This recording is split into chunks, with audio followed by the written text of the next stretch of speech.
우리의 믿음은 언제나 뜨겁게 타오르기만 하지는 않습니다. 어느 날은 기도가 막히고 말씀이 멀게 느껴질 때가 있습니다. 아무 일도 일어나지 않는 것 같고 마음이 공허해 하나님조차 느껴지지 않을 때가 있습니다.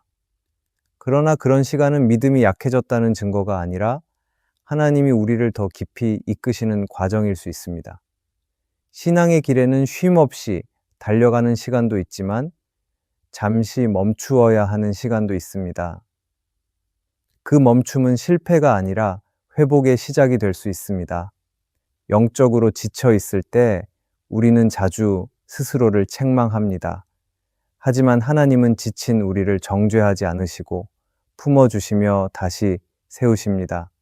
하나님께 솔직히 마음을 고백하고 다시 그분께 시선을 돌릴 때 잃었던 힘이 회복되고 무너진 마음이 새로워집니다. 오늘의 말씀은 영적으로 지쳐 있을 때 드리는 회복의 기도입니다. 첫째, 지친 마음을 억누르지 말고 하나님께 솔직히 고백해야 합니다. 영적으로 지칠 때 사람들은 자신의 마음을 감추려 합니다. 신앙이 약해진 것 같고 믿음이 부족한 것처럼 보일까 두려워서 하나님 앞에서도 괜찮은 척할 때가 있습니다. 그러나 회복은 솔직함에서 시작됩니다. 하나님은 우리가 언제나 강하기를 바라지 않으십니다. 오히려 약한 상태 그대로, 지친 마음 그대로 나아오길 원하십니다. 하나님은 우리의 탄식 속에서도 일하시며 눈물 속에서 회복의 씨앗을 심으십니다. 사람은 누구나 한계가 있습니다. 믿음이 강하다고 해도 인생의 무게가 점점 쌓이면 영혼이 피로해질 때가 있습니다. 기도를 해도 아무 감동이 없고 예배를 드려도 마음이 공허할 때가 있습니다. 그러나 중요한 것은 그런 지침을 부끄러워하지 않는 것입니다. 다윗도 그랬습니다. 그는 하나님께 모든 감정을 솔직히 고백했습니다. 시편을 보면 그의 기도는 완벽하지 않았습니다. 때로는 하나님께 서운하다고 말하고 절망 중에 울부짖었습니다. 그러나 하나님은 그런 다윗의 솔직함을 기뻐하셨습니다.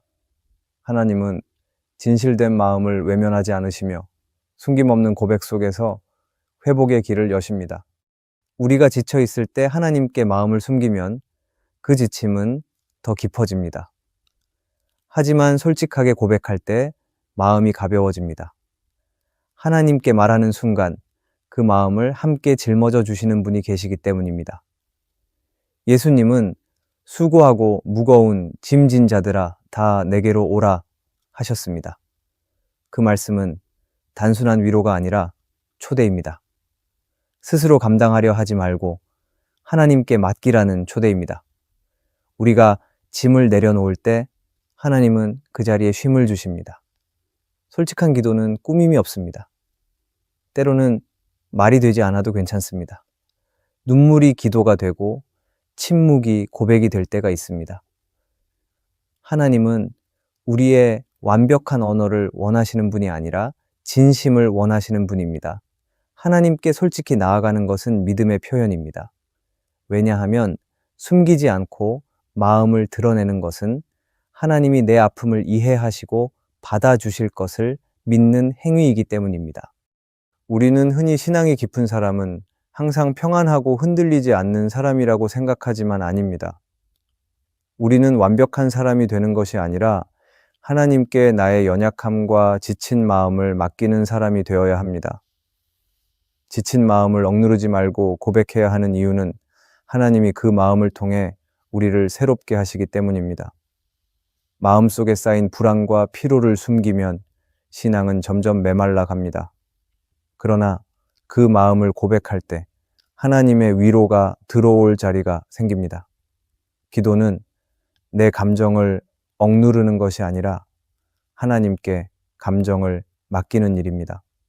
하나님은 우리의 슬픔을 통해 위로를 주시고 우리의 지침을 통해 새 힘을 주십니다. 그러므로 영적으로 지쳐 있을 때는 스스로를 다그치지 말고 하나님께 마음을 열어야 합니다. 솔직한 고백이야말로 가장 정직한 기도입니다. 그 기도 속에서 하나님은 우리의 상한 심령을 싸매시고 다시 걸어갈 힘을 주십니다. 하나님은 완벽한 사람을 찾지 않으시고 진실하게 나아오는 사람을 찾으십니다. 오늘 우리가 그 마음으로 기도할 때 지친 영혼은 다시 살아나고 하나님은 우리의 고백 속에서 회복의 역사를 이루실 것입니다. 둘째, 하나님이 멀어진 것이 아니라 내가 마음의 문을 닫았음을 깨달아야 합니다. 영적으로 지쳐 있을 때 가장 흔히 드는 생각은 하나님이 나를 떠나셨다는 느낌입니다. 기도해도 응답이 없는 것 같고 예배를 드려도 마음이 공허하며 말씀을 읽어도 아무 감동이 오지 않을 때 우리는 하나님이 멀어지셨다고 느낍니다. 그러나 성경은 하나님이 우리를 떠나지 않으신다고 분명히 말씀합니다. 하나님은 언제나 우리 곁에 계시며 우리가 눈을 돌려 그분을 바라볼 때 다시 느낄 수 있는 분이십니다. 문제는 하나님이 멀어진 것이 아니라 우리가 마음의 문을 닫았다는 데 있습니다. 하나님은 늘 문 밖에서 기다리고 계시지만 우리가 문을 열지 않으면 그분의 임재를 느낄 수 없습니다. 신앙의 길에서 하나님이 느껴지지 않는 시간은 누구에게나 있습니다. 그때 사람들은 자신이 버림받았다고 생각하기도 합니다. 그러나 사실 하나님은 그 순간에도 우리와 함께 계십니다. 마치 구름이 태양을 가리듯 우리의 불안과 걱정, 그리고 상처가 하나님의 빛을 가리고 있을 뿐입니다. 태양이 사라진 것이 아니라 구름이 잠시 앞을 가린 것입니다. 우리의 마음이 어두워졌을 뿐 하나님은 여전히 그 자리에 계십니다. 이 사실을 깨닫는 순간 영혼의 회복은 시작됩니다. 하나님은 언제나 우리를 부르고 계시지만 마음이 지치면 그 음성이 들리지 않습니다. 마음이 닫히면 그분의 사랑조차 느껴지지 않습니다. 그래서 하나님은 우리의 마음을 다시 열어주시기 위해 다양한 방법으로 다가오십니다. 때로는 한 말씀으로, 때로는 한 사람을 통해, 그리고 때로는 침묵으로 우리를 이끄십니다. 우리가 느끼지 못할 뿐 하나님은 결코 멈추지 않으십니다. 믿음이란 감정이 아니라 하나님이 여전히 함께 계시다는 사실을 붙드는 것입니다. 엘리야는 그 사실을 깊이 경험한 사람입니다. 그는 이세벨의 위협을 피해 광야로 도망쳤고 하나님이 자신을 버리셨다고 느꼈습니다. 그러나 하나님은 그를 찾아오셔서 부드럽게 말씀하셨습니다. 하나님은 강한 바람이나 지진, 불 속에 계시지 않고 세미한 음성으로 엘리야에게 다가오셨습니다. 그 순간 엘리야는 깨달았습니다. 하나님은 멀리 계신 분이 아니라 이미 그의 곁에서 기다리고 계셨다는 것을. 우리가 느끼지 못할 뿐 하나님은 여전히 말씀하고 계십니다. 신앙이 어려워지는 순간은 대체로 우리의 마음이 닫힐 때입니다. 실망이 쌓이고 상처가 깊어지면 마음이 점점 굳어집니다. 그리고 그 굳어진 마음은 하나님의 은혜가 새우며들지 못하게 합니다. 하나님은 결코 우리를 외면하지 않으시지만 우리가 스스로 마음의 문을 닫으면 그 사랑을 느낄 수 없습니다. 회복의 기도는 이 문을 다시 여는 데서 시작됩니다. 하나님, 제 마음의 문이 닫혀 있었음을 고백합니다.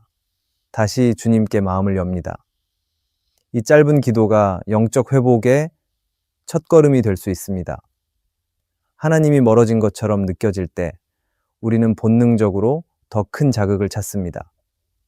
더 감동적인 말씀, 더 강한 은혜, 더 특별한 경험을 원합니다. 그러나 하나님은 이미 조용히 우리의 곁에 계십니다.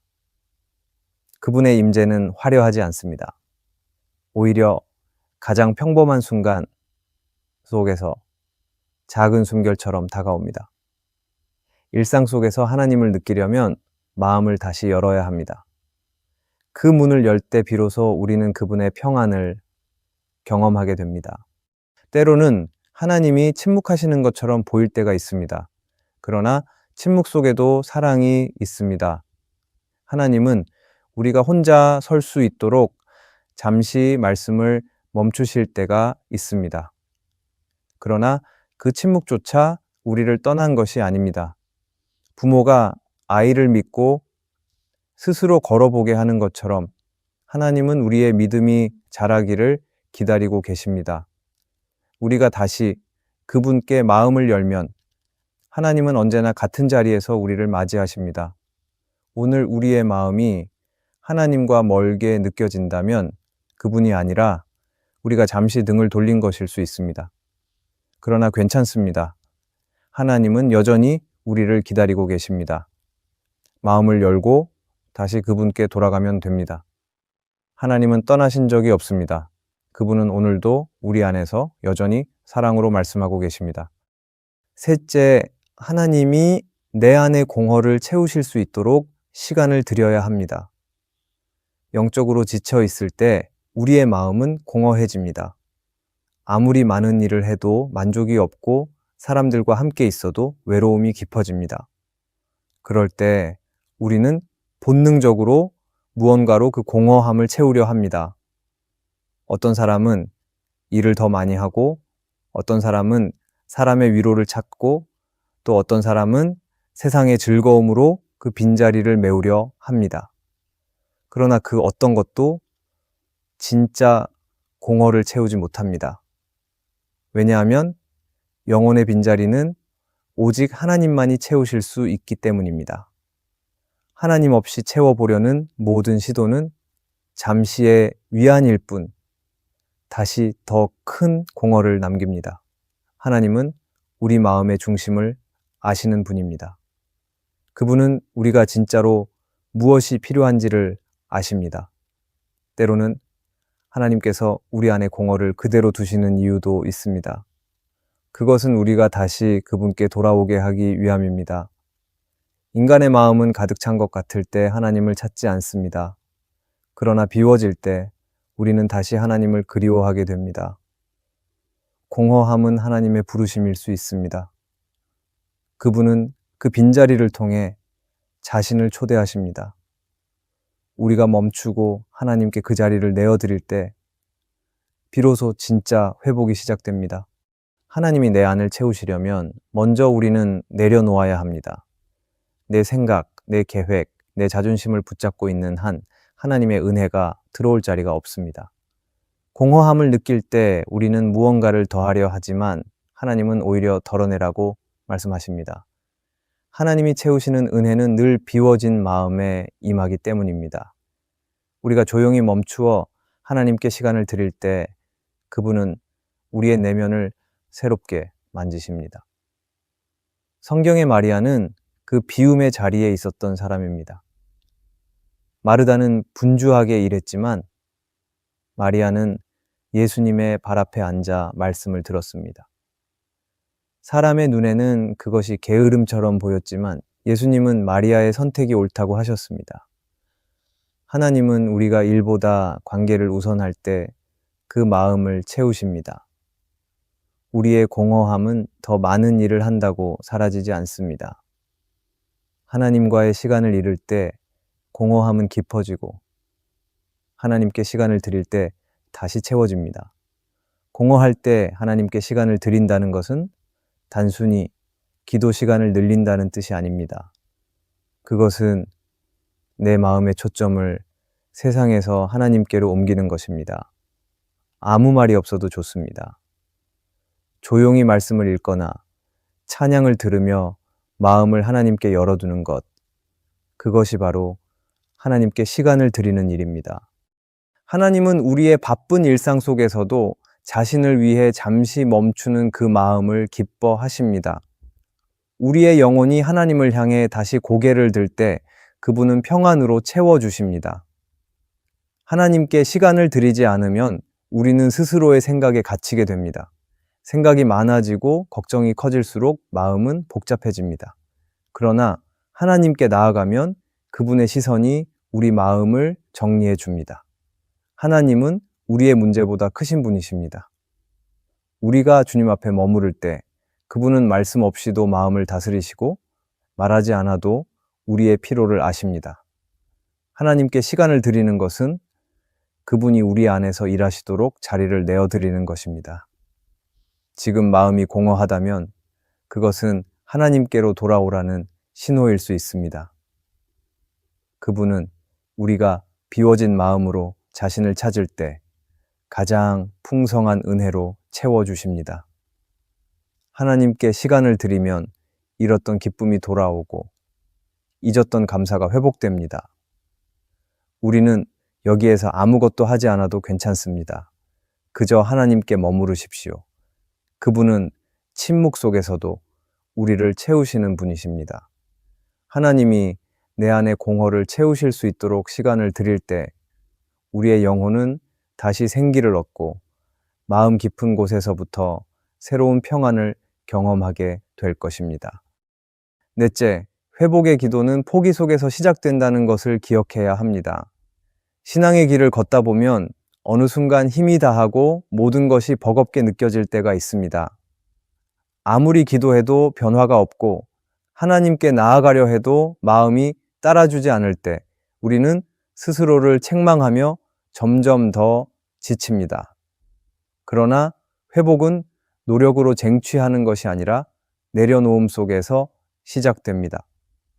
하나님은 우리가 완벽하게 서 있을 때보다 무너져 있는 자리에서 더 깊이 만나주시는 분이십니다.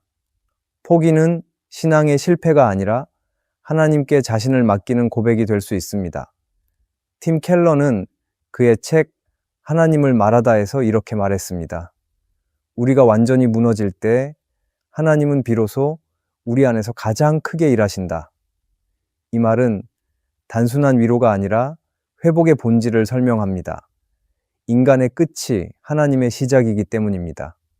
우리는 스스로 해결하려 애쓰며 믿음을 유지하려 하지만 진정한 회복은 내가 할 수 없음을 인정할 때 일어납니다. 하나님은 우리의 포기 속에서 일하시며 그 자리에 은혜를 부으십니다. 많은 사람들은 신앙이 흔들릴 때 더 강한 의지로 버티려 합니다. 그러나 영적인 회복은 버티는 힘으로 오지 않습니다. 오히려 하나님 앞에 힘이 없음을 고백할 때 그분의 능력이 드러납니다. 하나님은 우리의 연약함을 통해 자신의 강함을 나타내십니다. 사도 바울도 자신의 약함을 부끄러워하지 않았습니다.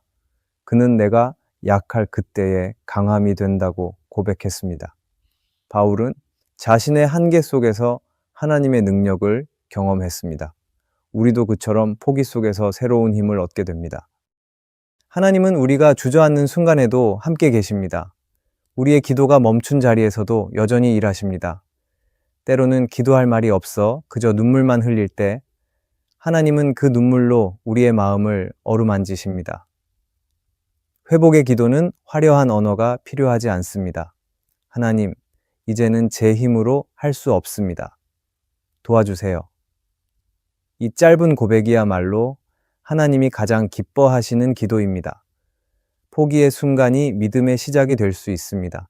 영적으로 지쳐 있을 때 우리는 종종 더 해야 한다는 부담을 느낍니다. 더 기도해야 하고, 더 헌신해야 하며, 더 열심을 내야 한다라고 생각합니다. 그러나 하나님은 우리의 행위보다 마음을 보십니다. 하나님은 우리에게 쉼을 주시기 위해 멈추게 하실 때가 있습니다. 때로는 그 멈춤이 회복의 통로가 됩니다. 포기하고 멈출 때 하나님은 우리가 그분의 손에 있음을 깨닫게 하십니다. 신앙은 스스로의 힘을 증명하는 길이 아니라 하나님께 모든 것을 맡기는 길입니다. 요나는 하나님의 부르심을 피해 도망쳤다가 바다 한가운데에서 완전히 포기한 사람입니다. 그는 아무것도 할 수 없는 자리, 깊은 물속에서 하나님께 기도했습니다. 그러나 그 포기의 자리에서 하나님은 그를 건지셨습니다. 하나님은 우리가 완전히 바닥에 닿을 때도 여전히 일하십니다. 오히려 그때가 하나님의 은혜가 가장 깊이 새우며 드는 시간입니다. 포기 속에서 우리는 하나님의 전적인 은혜를 경험하게 됩니다. 그러므로 영적으로 지쳐 있을 때 억지로 자신을 세우려 애쓰지 말고 하나님께 마음을 맡기기를 바랍니다. 포기하는 순간은 끝이 아니라 하나님께서 일하실 시간입니다. 하나님은 우리가 힘을 내려놓을 때 비로소 자신의 손으로 우리를 붙드십니다. 오늘 그 자리에서 하나님께 마음을 드릴 때 포기 속에 숨겨진 은혜가 우리를 새롭게 일으킬 것입니다. 오늘의 말씀이 은혜가 되셨다면 댓글에 아멘이라고 적어주시면 감사하겠습니다. 여러분들이 남겨주시는 댓글은 정말 큰 힘이 됩니다. 그리고 여러분들이 눌러주시는 좋아요와 구독도 큰 힘이 됩니다. 오늘도 함께 해주셔서 감사합니다. 기도하겠습니다. 하나님, 제 마음이 지쳐 있을 때에도 주님께 머물게 하소서. 느껴지지 않아도 여전히 함께 하심을 믿게 하시고 공허한 마음을 주님의 은혜로 채워주소서. 제 노력보다 하나님의 손길을 신뢰하게 하시고 포기의 자리에서 다시 일어날 힘을 주옵소서. 모든 회복의 근원이 주님께 있음을 고백합니다. 예수님의 이름으로 기도합니다. 아멘.